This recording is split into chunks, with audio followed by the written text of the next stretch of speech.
Bhim army प्रमुख चंद्रशेखर पर हुए हमले के बाद से ही यूपी की राजनीति गरमाई हुई है।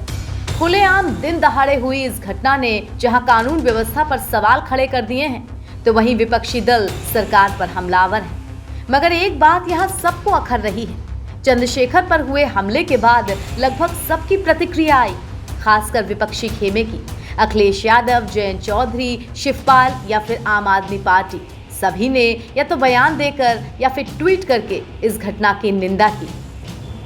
मगर वो कोई जो इस घटना पर अब तक भयानक चुप्पी साधे हुआ है, वो है बसपा सुप्रीमो मायावती, दलितों की समर्थक या यूं कहें कि दलितों की मसीहा।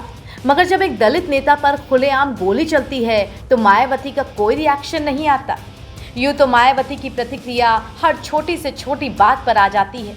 पीएम मोदी ने भोपाल में भाषण दिया और आज मायावती ने पसमानदा मुसलमानों के आरक्षण पर ट्वीट कर दिया, बकरीद पर सबको बधाई दी।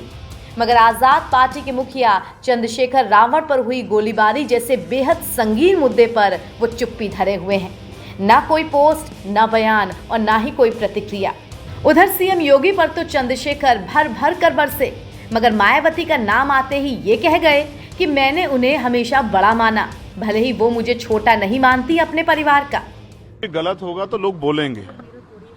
अगर कल मेरी जान ही चली जाती तो लोग फिर भी तो उनको पीड़ा होती, उनको अपना भी देखना है, कल उनके साथ भी हो सकती है।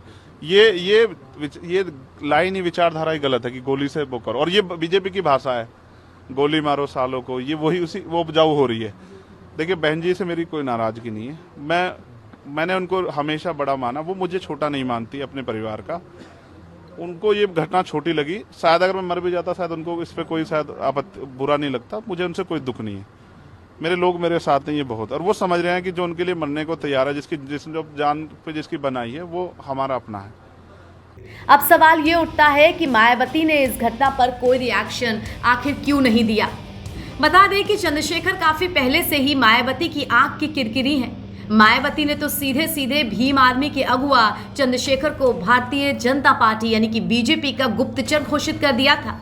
वहीं चंद्रशेखर भी ये कह चुके हैं कि कांशीराम चाहते तो अपनी विरासत परिवार को सौंप सकते थे, मगर उन्होंने मायावती को चुना, तो इसलिए सिर्फ मायावती ही नहीं, वो भी दलितों के हिमायती हो सकते हैं। खैर, ये सब तो पुरानी बातें हैं, मगर ऐसे वक्त में जब किसी पर जानलेवा हमला हुआ है, तब तो प्रतिक्रिया बनती है जो मायावती की तरफ से नहीं आई।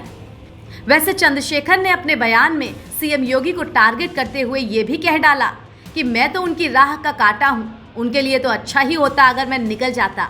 तो क्या मायावती के लिए भी अब यही मान लिया जाए? किसी को गलतफहमी हो तो वो गलतफहमी सुधारने का समय, वो क्यों कर रहे थे, वो पाला खींच लें।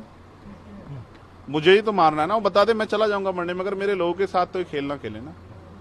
मैं तैयार हूं, अगर मेरे मरने से हमारा आंदोलन आगे बढ़ता, हमारे लोग खड़े होते, मुझे कोई दिक्कत नहीं है। लेकिन उनको ये समझना चाहिए कि ये आज लोकतंत्र है। गोली की भाषा से एक चंद्रशेखर मरेगा तो क्या हो जाएगा, हजारों चंद्रशेखर पैदा हो जाएंगे। ये समाज, बहुजन समाज तो उपजाऊ समाज है, एक मरेगा हजार पैदा हो, कितने चंद्रशेखर मारोगे? और मारो, गोलियों में सत्ता का संरक्षण आपको है, मुख्यमंत्री आपका अपना है, खूब चंद्रशेखर को मारो, हर जिले से चंद्रशेखर पैदा होंगे। एनबीटी ऑनलाइन की रिपोर्ट।